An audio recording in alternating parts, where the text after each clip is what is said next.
Right, so picture this. You're the Prime Minister of the United Kingdom, you're standing in front of cameras, and you've just been completely blindsided by America dropping strikes on Venezuela like it's ordering takeaway on a Tuesday night. And your response? I wasn't consulted. We weren't involved. I'll need to check the facts. Brilliant. Absolutely brilliant. Nothing says special relationship quite like finding out about military action from the telly, does it? Welcome back to UK Political Insight, where we dive into the chaos of British politics so you don't have to.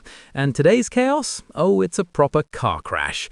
Keir Starmer got absolutely grilled on GB News about Trump's Venezuela strikes, and let me tell you, the interview was so awkward it made watching your parents try to use TikTok look smooth. The man dodged questions like he was in the Matrix, except instead of bullets, it was basic accountability. And the best part? GB News literally halted their programming for a breaking alert while Starmer was mid-fluster. You cannot write this stuff. So, let's break down exactly what happened, why it matters, and what it tells us about where Britain actually stands on the world stage. Spoiler alert, it's not looking great.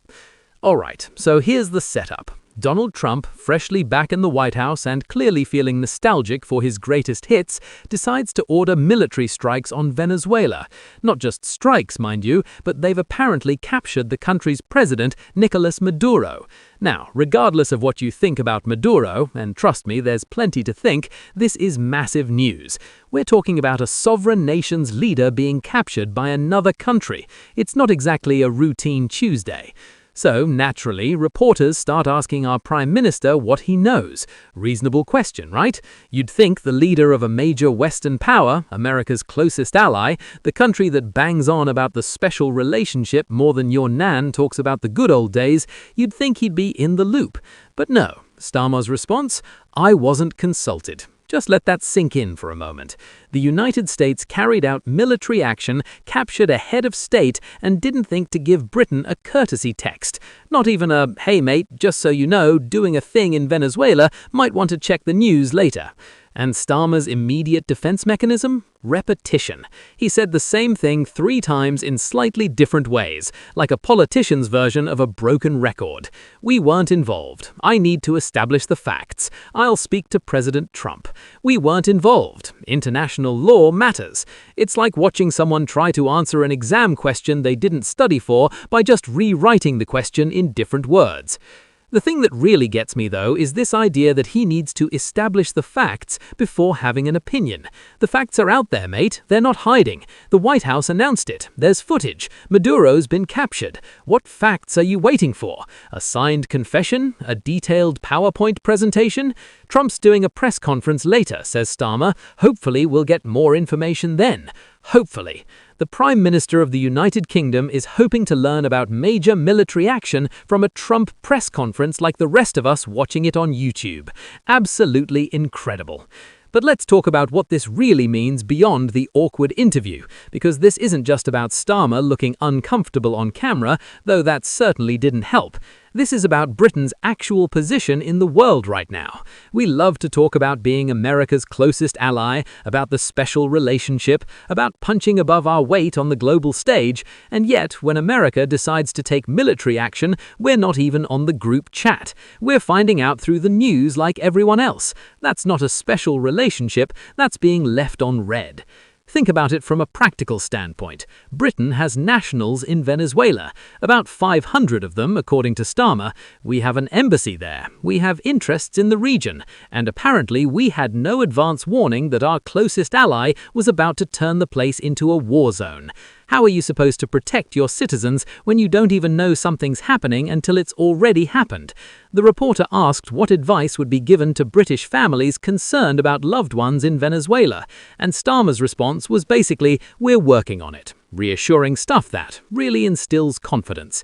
And here's the kicker, the thing that social media absolutely tore apart. multiple people pointed out that Starmer should have said, "We weren't consulted or informed," rather than just, "We weren't involved." Because there's a massive difference, isn't there? Not being involved is a choice. Not being consulted or informed means you weren't even important enough to ask. One makes it sound like Britain decided to sit this one out, the other makes it clear that Britain wasn't even invited to make that decision. And honestly, based on everything Starmer said, it seems pretty obvious which one it actually was. The optics of this are just disastrous. You've got the Prime Minister of what's supposed to be a major world power looking completely out of the loop on major international events. You've got him unable to take a clear stance on military action because apparently he needs more information that's already publicly available. You've got him repeating the same non-answers while a news program literally interrupts his interview for breaking alerts about the very situation he's trying not to comment on.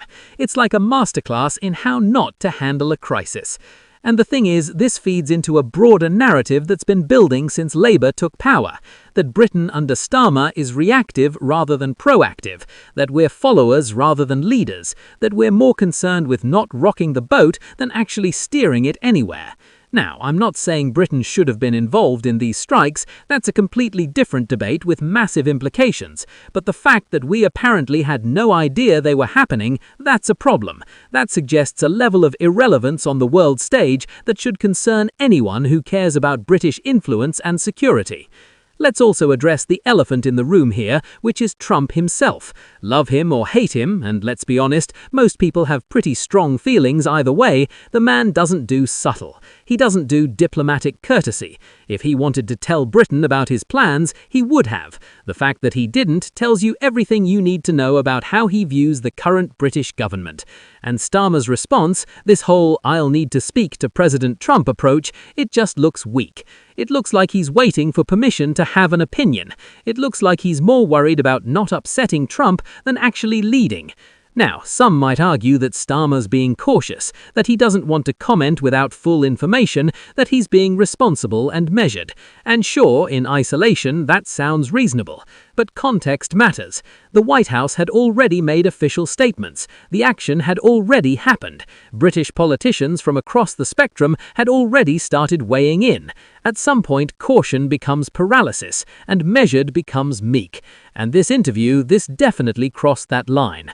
The social media reaction was predictably brutal. People pointing out how embarrassing it was that we weren't even consulted, suggestions that the special relationship is more like a one-sided friendship where America does what it wants and Britain just nods along.